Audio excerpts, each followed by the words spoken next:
Get on the top 10 superfoods, get on the top 10 herbs, and do your best with ease, grace, and flow to get off everything else. Hear it. Listen to it closely. Get on the top 10 superfoods.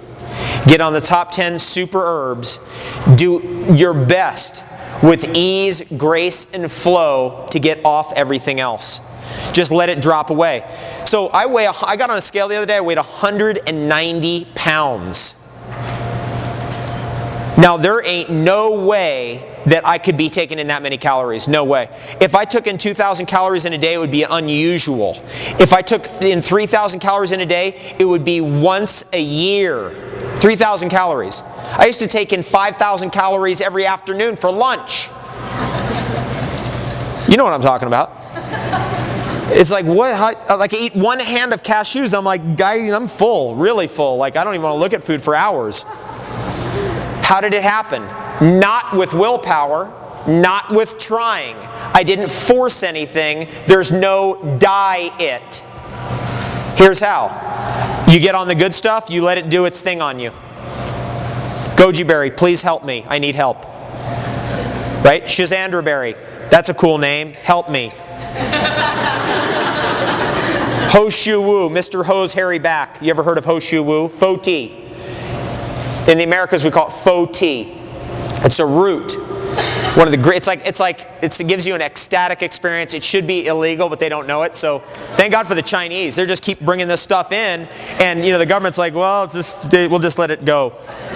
And then we figured out, we're like, we'll take it.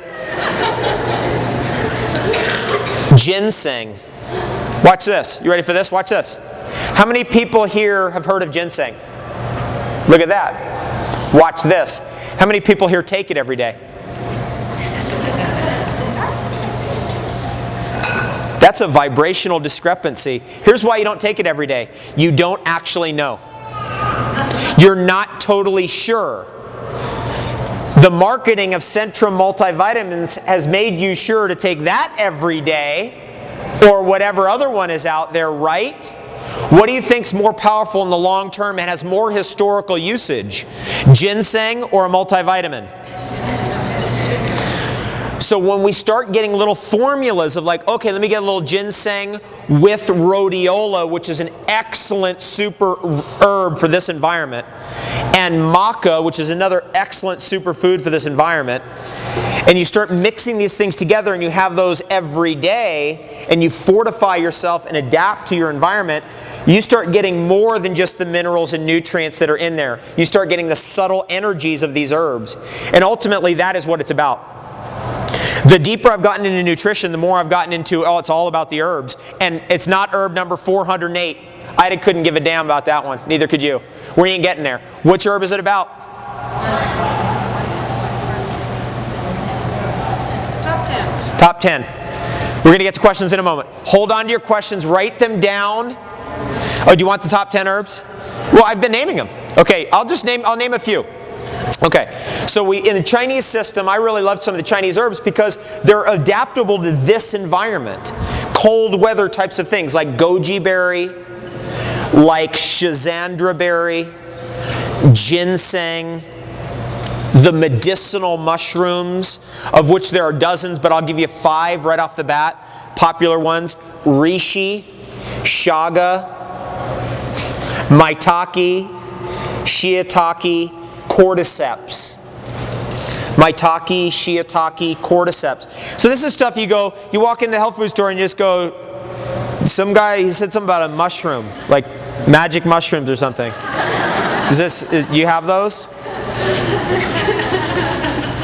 And the Chinese system is really interesting because they went beyond, like we needed those kinds of plants and things in the 60s and whenever. Ecstasy. What is ecstasy made out of? What plant?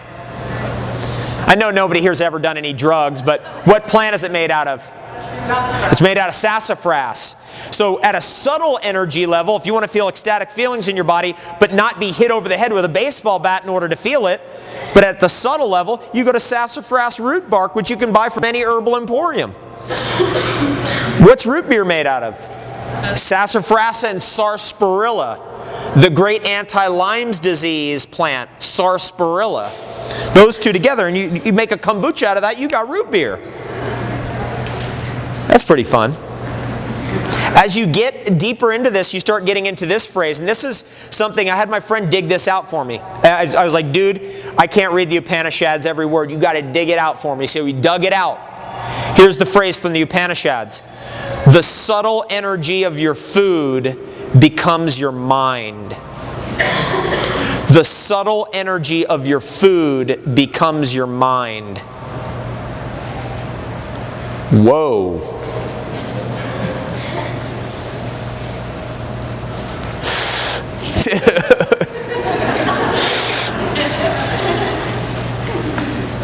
Take a good listen to that. What's the subtle energy of Fritos?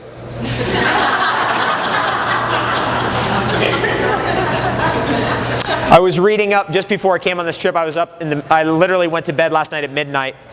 I got up at 1:16 in the morning. I was like, I don't know, it could have been 3:30. We were driving all the way to Toronto to catch the flight, and it's like a 4-hour drive. So we had to literally get up at like 2. I got up and I was like, oh my God, we could be late 3:30. And I was like, oh, it's 1:16. I'm like, oh. You feel like you won the lottery. When that happens. I was reading just little notes. Victor Schauberger, brilliant stuff. Listen to what he says. He says that you cannot compare one spring to another. You cannot compare one plant to another. They're of a different character. There's infinite gradations of character.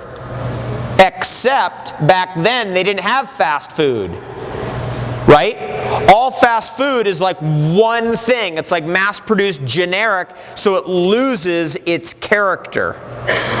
And that's the essence of what live food is all about, and eating out of your garden and fresh food is all about, to maintain the character of the substance. Can we really say that like tap water could ever be turned into the character of the spring water up there at Banff? You cannot say that. Because it has its own character and personality. See, we got so dulled down with Flintstones chewable vitamins and pasteurized, homogenized, glow-in-the-dark, remote-controlled, Darth Vader, larvicide, fungicide, herbicide, suicide, genetically modified, hormonally altered, chalk-filled, blood-filled, pus-filled milk in a plastic leaching jug cut with tap water. All that's true, and it's even worse than that. We actually got so dulled down by that we forgot about the depth of character of all living things. To learn the character of an herb really is incredible. And how do we start? We start just how I started. Techno. Health food store. Okay, so this is reishi. Okay, I eat this. Then you start getting to the point of like, oh, wait a second. Maybe it's on those trees in the forest over there. Then you start going out there and trying to find it.